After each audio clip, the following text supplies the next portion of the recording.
Hey guys, welcome to another lesson in dealing with errors. And today we're specifically going to go over the try and catch block.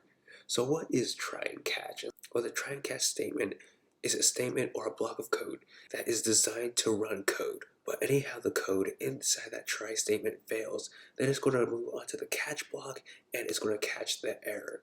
So let's go see how we actually do this in Python. So right here we're going to go create a variable a, and we are going to assign it a number. It could be any number, but for this example, I'm going to do 5.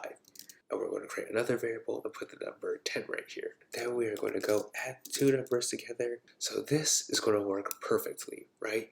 But now let's say, for example, we actually have this as a string.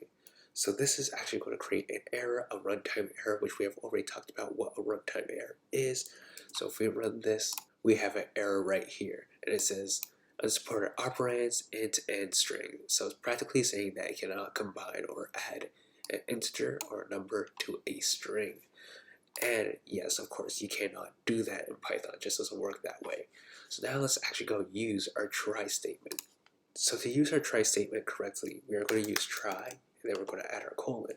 And this is our try statement. And now we have an error right here, and it says that it needs one except. So in other programming languages, it needs one catch clause, but in Python, it's not called catch, it's called except. So now we're going to do except, and then we could just easily print, we have an error. So right here, we're going to go try to use this code. But if we fail for some reason, and if we get an error, then it's going to go into this except clause right here. And it's going to print we have an error. So if we run this, that's exactly what we have right here. We have an error.